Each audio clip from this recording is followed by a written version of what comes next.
Bonjour, bienvenue sur Mobility TV. Aujourd'hui, on va s'intéresser aux innovations que l'on voit arriver sur le marché de la part de constructeurs essentiellement. Nouveaux types de motorisation, on parle de prolongateurs d'autonomie, on parle de charge ultra rapide. Et souvent, on se rend compte que ces innovations viennent de Chine. Donc, pour faire ce petit tour d'horizon là sur ce début 2025 avec beaucoup d'annonces, on va essayer d'y voir un petit peu plus clair avec vous, Olivier Hanoul. Bonjour. Bonjour. Merci beaucoup d'être avec nous, expert automobile au sein du cabinet Roland Berger. Donc, c'est vrai que c'était intéressant de se poser 5 minutes sur toutes ces annonces. On a l'impression qu'il y a, je caricature, une nouvelle motorisation tous les 2 jours qui arrive, alors évidemment, on parlait beaucoup de l'hybride qui peut être rechargeable et de l'électrique. Bon, globalement, c'était ça l'innovation vers laquelle allaient les constructeurs. Là, on entend parler de pas mal de choses, notamment, peut-être qu'on peut commencer par ce qui va être les nouveaux types de mobilité, en tout cas peut-être cette catégorie qui est en train de se créer en Chine notamment. Comment on pourrait la définir? Oui, donc c'est principalement effectivement l'émergence des prolongateurs d'autonomie, qui sont en fait une brique intermédiaire dans tout le continuum entre un véhicule purement électrique et un véhicule purement thermique. Donc là, on se situe très proche du véhicule électrique pur, mais on a une batterie un petit peu sous-dimensionnée. Et pour compenser ça et la perte d'autonomie associée, on met un moteur thermique qui va être capable de générer de l'électricité, recharger la batterie. Entre guillemets, c'est ça. Et donc, en fait, ce n'est pas vraiment une technologie nouvelle. Non, c'est ça qui est intéressant. C'est plus un choix technique qui a été fait pour le marché chinois. Et qui n'a pas été fait pour le marché européen notamment. Est-ce qu'on peut l'imaginer arriver via des acteurs chinois ou pas forcément? Ou est-ce qu'un BYD, par exemple, va l'importer en Europe, ou se dire que finalement ça ne correspond pas forcément et qu'ils vont se contenter entre guillemets de l'électrique et de l'hybride rechargeable? Est-ce que ça, on sait y répondre? En fait, aujourd'hui, pourquoi les Européens, les acteurs présents sur le marché européen n'ont pas développé cette motorisation? C'est parce que finalement, la transition vers des véhicules 100% électriques se faisait très rapidement en Europe et plus rapidement qu'en Chine. Et donc, c'était à investir sur une technologie transitoire sans avoir nécessairement le retour sur investissement. En Chine, même si ils ont un niveau d'électrification qui est supérieur à celui de l'Europe, finalement, l'électrification, ils sont partis avant et l'électrification se fait beaucoup plus progressivement. Et puis, il n'y a pas de date butoir pour le coup. Voilà, il n'y a pas de date butoir. Donc là, ça avait du sens d'investir dans cette technologie qui est un des leviers pour aller vers une mobilité décarbonée intermédiaire. Et donc, du coup, maintenant, les constructeurs chinois ont effectivement cet avantage parce qu'ils l'ont développé pour leur marché. Et finalement, on voit qu'on a désormais pas mal de doutes sur la vitesse d'électrification en Europe. Et ça peut leur permettre de proposer une motorisation additionnelle qui offre un compromis intéressant. C'est un levier additionnel pour décarboner la mobilité. On est globalement sur du zéro émission, mais on n'est pas sur du 100% électrique. Donc là, est-ce qu'on revoit un petit peu la définition Du coup, on ne va pas être sur du zéro émission. Enfin, on va être sur du zéro émission tant qu'on utilisera, uniquement la batterie qui sera rechargée. Et dès que pour des trajets spécifiquement longs, on rechargera via le thermique. Via le thermique, après, on aura. C'est compliqué de donner un pourcentage. En fait, c'est comme les débats qu'on a eus sur les hybrides rechargeables. Tout dépend de l'utilisation. Chez quelqu'un, ça peut être 100% électrique, et puis quelqu'un qui ferait que de la longue distance, il serait proche. Il y a un côté un peu plus automatique. Oui. Mais ceci étant dit, ça dépend fortement des usages, mais on va encore plus loin dans la décarbonisation qu'un hybride rechargeable. Là, on est avec une batterie plus importante.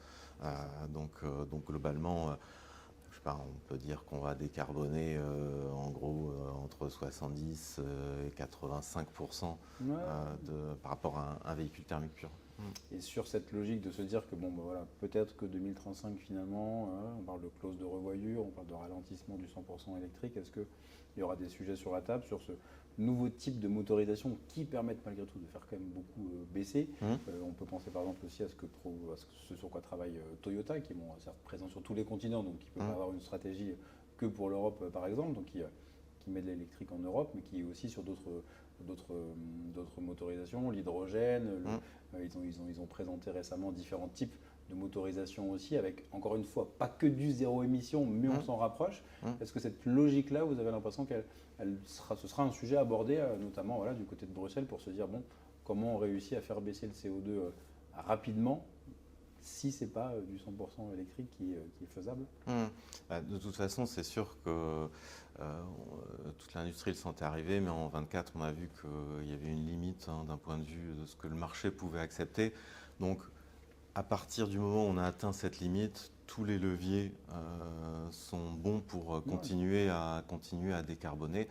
Donc effectivement, c'est une technologie additionnelle qui peut être pertinente également aux États-Unis, qui ont également une électrification plus lente, qui ont des véhicules de taille importante, qui parcourent des longues distances. Donc ça peut également correspondre au marché américain et du coup être également importé par des acteurs américains ou des acteurs qui sont présents comme Stellantis à la fois en Amérique du Nord et puis en Europe.